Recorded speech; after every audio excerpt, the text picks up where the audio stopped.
Hallo allerseits und willkommen zur Bausatzbesprechung des Vickers 6-Ton Type B von Combat Armor Models oder kurz CAMS im Maßstab 1:35. Von CAMS gibt es eigentlich bisher nur zwei Grundbausätze, die allerdings beide in vielen Varianten erhältlich sind, nämlich den VCL Light Amphibious Tank, den ich schon vor einigen Monaten im Detail vorgestellt habe, und den Vickers 6-Ton Panzer, den ich euch heute näher zeigen möchte. CAMS kam mit seinem ersten Vickers 6-Ton Bausatz 2017 auf den Markt, was auch keine schlechte Entscheidung war, denn meines Wissens nach gab es als Plastikbausatz von diesem Fahrzeug im Maßstab 1:35 bisher nur eine Form aus den späten 80er Jahren von Sponia, die seitdem mit einigen Änderungen durch viele Hände gegangen ist, wie zum Beispiel Mastercraft, RPM oder Mirage Hobby. Wie gesagt, den Bausatz gibt es in vielen verschiedenen Varianten. Was ich hier habe, ist ein frühes Fahrzeug aus der Baureihe Type B. Zur Unterscheidung, der Type A hatte statt des Geschützturms zwei kleine MG-Türme und die späten Baulose des Type B hatten einen größeren Kastenaufbau.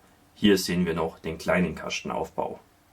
Soweit ich das überblicken kann, bietet CAMS so gut wie alle Hauptvarianten des Vickers 6-Ton an, was ich sehr interessant finde, denn dieser doch eher unscheinbare Panzer war in den 1930er Jahren ein sehr innovatives Fahrzeug, das auch vielfach kopiert wurde oder von dem sich zumindest andere Hersteller oder Entwickler Ideen geklaut haben.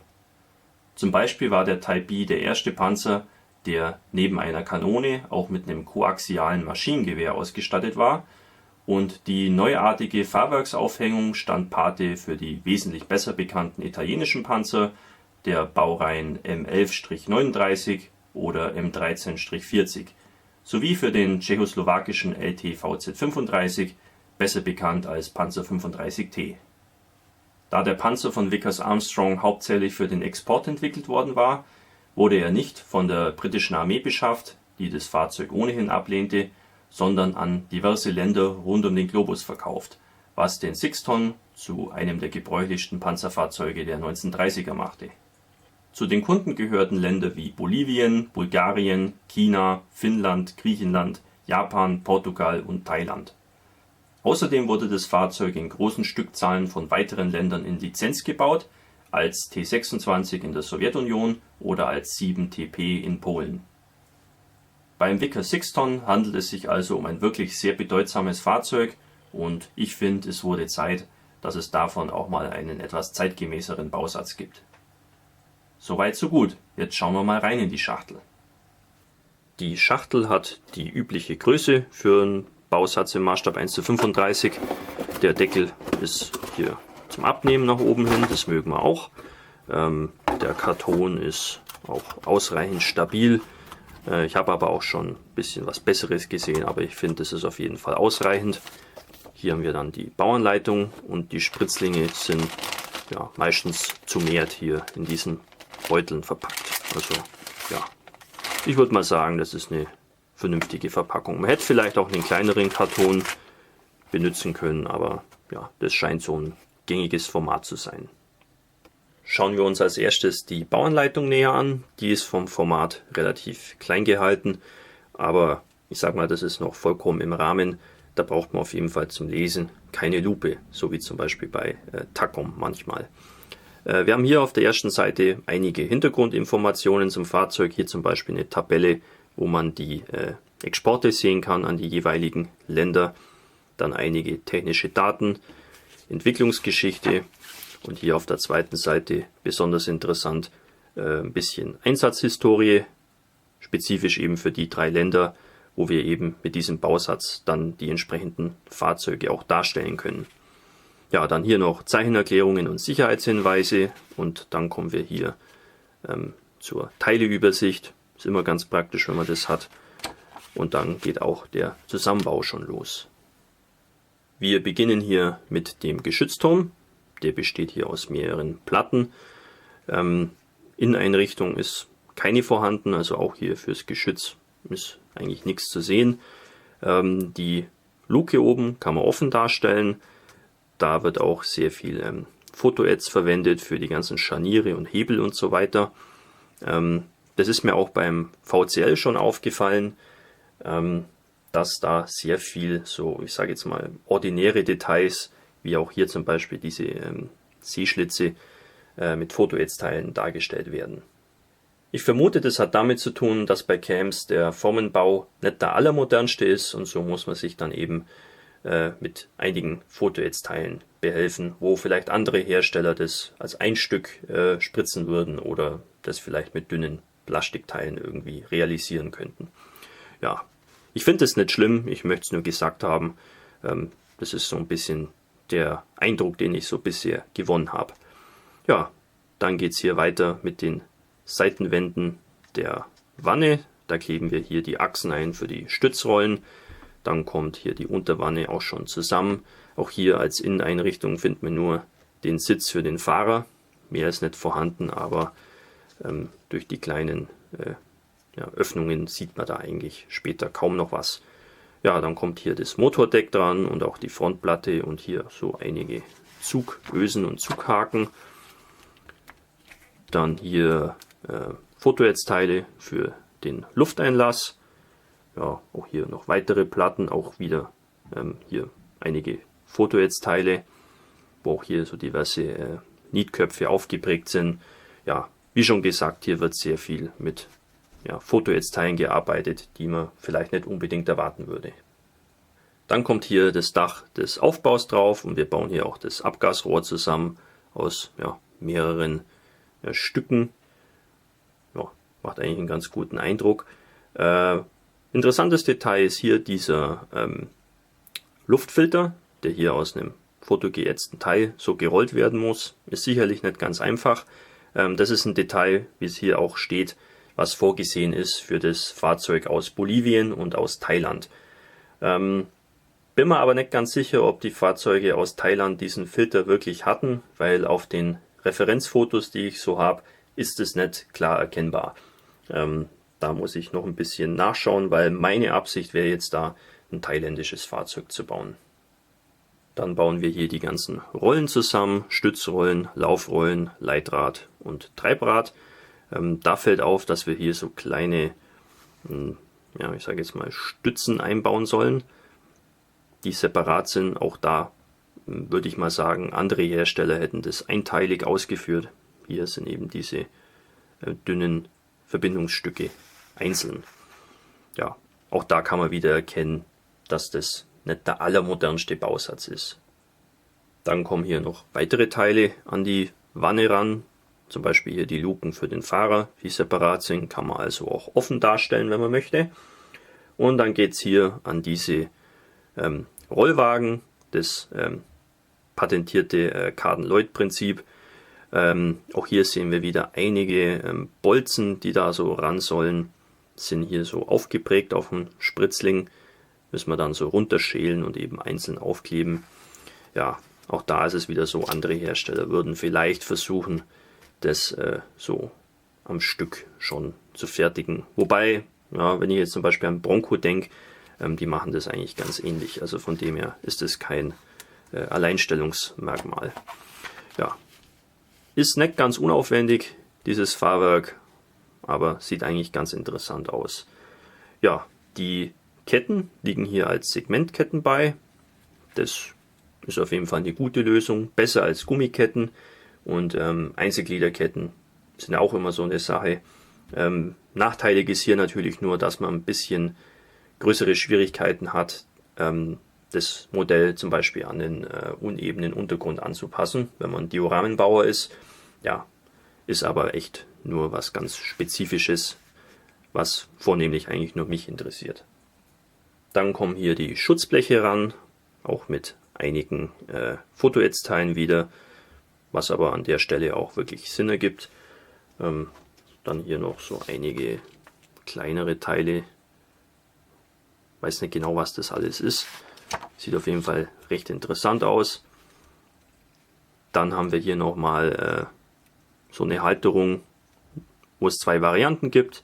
Einmal hier für das Fahrzeug aus Bolivien und aus Thailand und die Portugiesen hatten ein anderes Arrangement. Ja, und dann kommt hier das Modell auch schon zusammen. Hier mit den Scheinwerfern. Hier nochmal so eine Halterung aus Fotoetz. Ja, Und das war's auch schon. Und dann kommen wir zur Bemalungs- und Markierungsanleitung. Wie ihr ja vielleicht schon erraten habt, haben wir hier 3 Fahrzeuge zur Auswahl. Das erste ist ein Fahrzeug aus Portugal, ganz in grün lackiert. Die Portugiesen haben insgesamt 2 Vickers 6-Ton Panzer beschafft. Einen mit den 2 MG-Türmen und einen hier mit dem Geschützturm. Also das ist sozusagen ein ganz einmaliges Fahrzeug. Das zweite Fahrzeug ist ein thailändisches. Die Thailänder, oder ja, bis 1939 hieß es ja noch Siam, haben insgesamt 10 dieser Fahrzeuge beschafft mit dem Geschützturm und auch sogar eingesetzt, und zwar im Französisch-Thailändischen Krieg von Dezember 1940 bis Januar 1941. Und das wäre so ein Thema, was mich persönlich sehr reizen würde, und deswegen interessiert mich dieses Fahrzeug vornehmlich. Und die dritte Variante, ganz attraktives Tarnschema hier, ist ein Fahrzeug aus Bolivien. Bolivien hat insgesamt 3 dieser 6-Tonnen-Panzer gekauft. Einen mit den 2 MG-Türmen und 2 Fahrzeuge mit dem Geschützturm. Und auch eingesetzt in dem Krieg, und zwar im Chaco-Krieg gegen Paraguay zwischen 1932 und 1935. Auch ein wenig beachteter Konflikt, der aber, wenn es um Südamerika geht, doch sehr signifikant ist. Ganz zum Schluss haben wir hier noch eine Farbtabelle. Die bezieht sich hier auf Hobby Color bzw. Mr. Color. Andere Hersteller sind hier nicht angegeben. Das ist ja ein bisschen nachteilig, aber im Grunde genommen nicht so schlimm, weil man muss sich überlegen, ja, wie kompliziert kann jetzt so eine Lackierung sein. Da nimmt man halt irgend so ein dunkelgrün, am ehesten irgend so einen britischen Farbton, und hier bei dem Fahrzeug aus Bolivien hat man ja vielleicht auch ein bisschen eine gewisse künstlerische Freiheit. Ja, alles in allem würde ich mal sagen, eine ganz anständige Bauanleitung. Damit lässt sich arbeiten. Schauen wir uns jetzt die Bauteile näher an. Hier die Spritzlinge AA und AB. Das ist hier von der Aufteilung ein bisschen seltsam. Die Spritzlinge AB liegen 4-mal bei, wie man sehen kann. Und der Spritzling AA doppelt.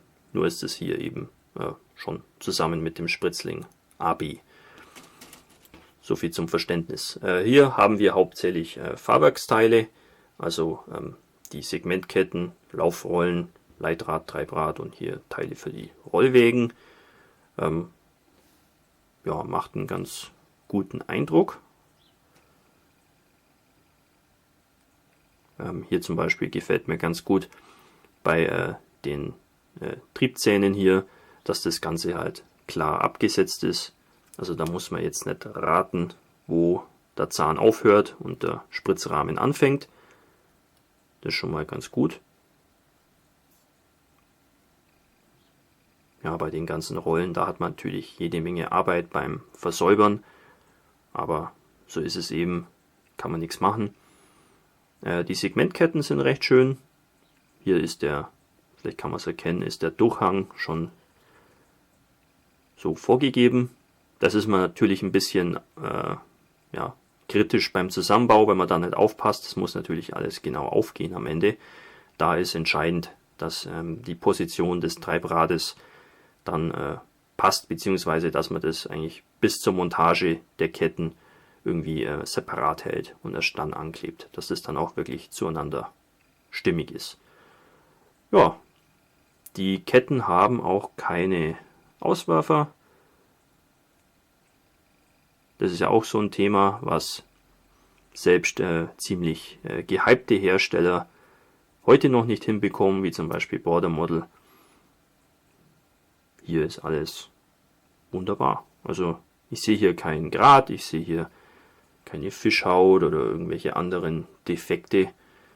Ja, die Auswerfer sind positioniert an Stellen, wo man es später eh nicht sehen kann. Hier innen drin zum Beispiel.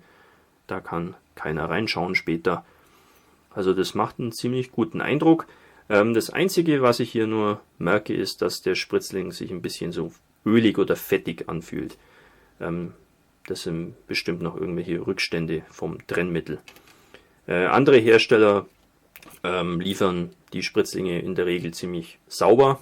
Da muss man nicht reinigen, aber hier würde ich dann doch empfehlen, vielleicht mit ein bisschen Seife und Wasser das vorher zu reinigen. Hier dann der Spritzling B. Hier finden wir einen Großteil der Wannenteile, vornehmlich hier die Seitenwände, aber auch die Oberteile. Macht auch einen ganz hübschen Eindruck. Die Oberfläche ist so leicht verkratzt, vielleicht kann man das hier erkennen.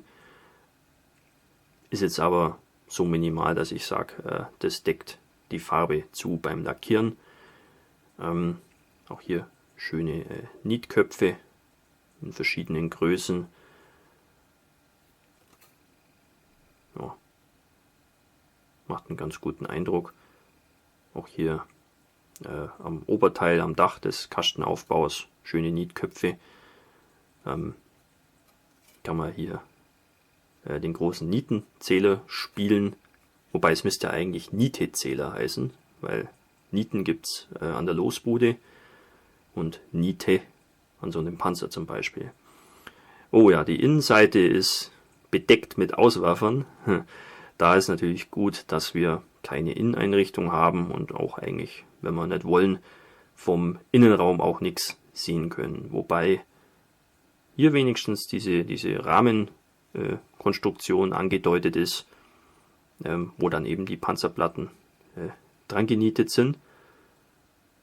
Ja, ist jetzt nicht so hübsch, aber wie gesagt, Inneneinrichtung haben wir sowieso keine und von dem her ist es irrelevant. Hier dann so ein Lufteinlass, ja, ein bisschen Fischhaut hier zwischendrin, minimal, aber das ist wirklich nicht der Rede wert. Also das zeigt sich eigentlich auf ganz hohem Niveau, würde ich mal sagen. Deswegen ist natürlich auch, was ich vorher gesagt habe, was den Formenbau betrifft, das immer natürlich relativ. Man kann auch mit einfachen Mitteln einen schönen Bausatz machen. Es muss nicht immer alles Slide Mold sein und hier das Neueste vom Neuesten. Ja, die fehlenden kleineren Oberflächendetails und so weiter werden halt hier dann mit Fotoetzteilen eben ergänzt. Und ich finde es nicht schlimm. Kommen wir zum Spritzling C. Hier haben wir weitere Wannenteile. Da ist das größte Teil auf jeden Fall hier die Unterseite. Auch schön detailliert. Mehr als man auf jeden Fall braucht. Ja, die Gehäuse fürs Vorgelege. Wir haben auch einige filigrane Teile, die schön geformt sind und jetzt auch, was das Auslösen und Versäubern angeht, nicht zu kompliziert sind. Ja, passt doch. Die Schutzbleche, ja, erfreulich dünn, also kann man auf jeden Fall bedenkenlos verwenden. Braucht man keine Fotoetzteile dafür. Wir haben natürlich einige Auswerfer hier an der Unterseite. Das ist aber leicht zum Versäubern, beziehungsweise kann man das auch ignorieren. Man sieht davon normalerweise am Ende nichts. Ne, passt. Also kann jetzt hier nichts erkennen, was mir irgendwie sauer aufstößt. Klein, aber fein, würde ich mal sagen.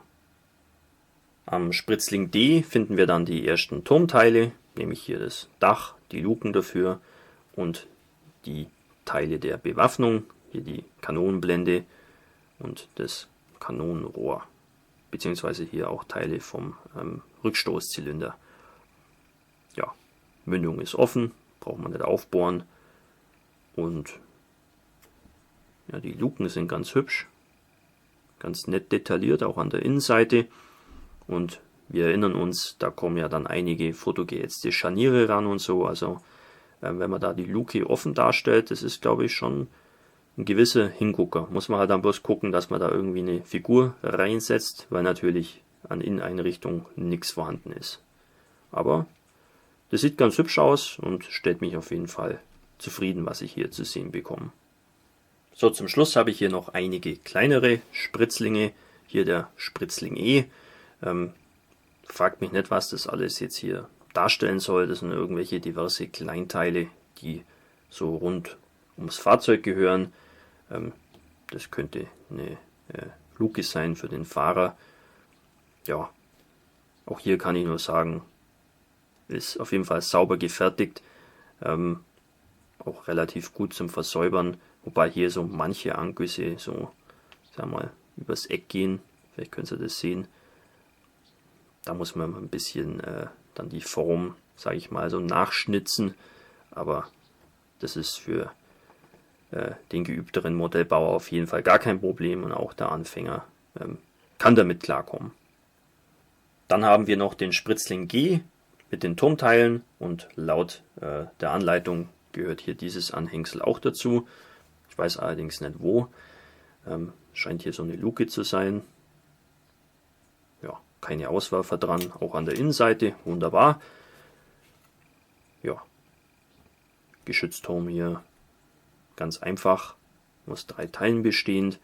In der Bauanleitung haben wir ja auch schon gesehen, dass hier diese Schieber für diese Seeschlitze als Fotohetzteile beiliegen. Ja, innen einige Auswerfer, aber ja, wie gesagt, ist kein Problem, weil eine Inneneinrichtung haben wir sowieso nicht. Also braucht uns nicht zu stören. An Klarsichtteilen bekommen wir hier nur diese beiden Gläser für die Frontscheinwerfer. Mehr ist es nicht. Also keine Periskope oder so hatte das Fahrzeug sowieso nicht, sondern eigentlich nur so kleine Seeschlitze. Also ja, da kann ich jetzt nicht viel dazu sagen. Also das ist so einfach, wie es nur eben sein kann und erfüllt seinen Zweck. An Fotohetzteilen bekommen wir hier auf jeden Fall einiges mehr. Wie man sehen kann, das ist doch relativ viel für so ein kleines Fahrzeug. Das meiste davon müssen wir auch verwenden, da gibt es keine Alternativteile. Besonders nützlich ist hier natürlich dieses Lüftergitter, das wirklich sehr hübsch aussieht. Hier dieses Teil, da wird dann eine runde Dose draus gebogen, das ist dann der Luftfilter für die bolivianische und thailändische Variante. Ja, und dann haben wir hier noch so diverse Leisten, sage ich mal, mit Nietköpfen drauf, wo wir dann eben außen ankleben an den gepanzerten Aufbau. Ja, die Platine ist auch schön dünn, weich, gut formbar. Also da gibt es eigentlich auch nichts zu bemängeln. Und ja, das Einzige, was man vielleicht sagen kann, ist, dass vielleicht manches von diesen Fotohetzteilen ein bisschen unnötig ist, wenn man vielleicht beim Formenbau, was den Plastikspritzguss angeht, vielleicht ein bisschen fitter wäre. Aber ja, im Grunde genommen ist das doch auch okay. Also ich sehe jetzt da, zumindest was den Detaillierungsgrad angeht, keinen Nachteil. Ist vielleicht beim Zusammenbau ein bisschen fordernder. Aber damit können wir ja umgehen. Der Abziehbilderbogen ist auch wieder klein und handlich. Wir haben hier nur Markierungen für das portugiesische und fürs thailändische Fahrzeug. Das bolivianische Fahrzeug hat keine Abzeichen dran. Ja, kann ich jetzt auch nicht so viel zu sagen, nachdem ich noch keine Abziehbilder von Cams verwendet habe. Aber der Eindruck ist schon mal nicht der schlechteste. Der Trägerfilm ist begrenzt, sage ich mal. Das ist schon mal ganz gut. Relativ glänzend. Kann ein Nachteil sein, braucht man halt ein bisschen mehr matten Klarlack am Ende. Ja, aber was jetzt so die Verarbeitbarkeit angeht, kann ich nur mutmaßen. Ja, wie ihr sehen konntet, ist der Bausatz nicht ganz ohne. Also mir gefällt der eigentlich ganz gut. Also alle wesentlichen Details sind schön dargestellt. Auch das Design vom Bausatz ist ganz vernünftig. Wir haben vielleicht ein bisschen mehr Fotohetzteile mit dabei oder müssen uns damit rumschlagen, als man das vielleicht gewöhnt ist von einem ordinären Bausatz. Also das Ganze ist jetzt vielleicht nicht unbedingt anfängerfreundlich, aber ich sag mal für etwas geübtere Modellbauer auf jeden Fall machbar. Und ja, es sieht sehr vielversprechend aus, schöne Details und sollte eigentlich auch ganz gut zum Bauen gehen, so gefühlsmäßig. Also Cams scheint da doch auf einem ganz guten Weg zu sein. Denn wenn ich das jetzt vergleiche mit dem VCL Light Amphibious Tank, den ich schon vor einer Weile vorgestellt habe, dann sehe ich hier auch gewisse Fortschritte oder Verbesserungen. Also die scheinen doch auf einem ganz guten Weg zu sein und ich hoffe, dass sie auch noch mehr unterschiedliche Fahrzeuge rausbringen. Also nicht nur die beiden, die sie jetzt momentan im Programm haben, wenn auch eben in verschiedenen Varianten. Wenn man jetzt so einen Vickers 6-Ton Panzer haben will von CAMS, dann muss man sich da ein bisschen umschauen, weil die Preise können da doch ziemlich schwanken, je nach Bausatzvariante. Und das finde ich doch ein bisschen irritierend. Also der hier, wie ihr es jetzt hier seht, ist in Deutschland ungefähr für 40 Euro zum haben. Das ist so, sage ich mal, ja, gerade noch angemessen für das Gebotene. Wenn es ein bisschen billiger wäre, wäre es natürlich schöner, aber teurer soll es eigentlich nicht sein. Aber es gibt eben auch Varianten, zum Beispiel von dem finnischen Fahrzeug. Das kostet fast 60 Euro. Ich glaube 57 Euro ungefähr. Und das ist schon ziemlich happig und finde ich dann auch nicht unbedingt angemessen. Ich habe den Bausatz natürlich nicht gesehen, aber der kann jetzt nicht so viel unterschiedlich sein gegenüber dem hier.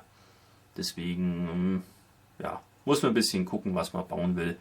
Also preistechnisch würde ich die Bausätze jetzt nicht durch die Bank alle empfehlen. Da gibt es welche, die sind ein bisschen billiger und manche, die sind ein bisschen teurer. Trotz allem, mir gefällt das Teil und vor allem gefällt mir, dass man hier eben auch schon die Markierungsoptionen hat für doch eher ungewöhnlichere Fahrzeuge. Finde ich ganz spannend und wie gesagt, mich würde da das thailändische Fahrzeug ziemlich reizen. Gut, soviel zu dem Bausatz. Ich hoffe, euch hat die Bausatzbesprechung gefallen und weitergeholfen. Bis zum nächsten Video. Euer Hamilcar Barkas.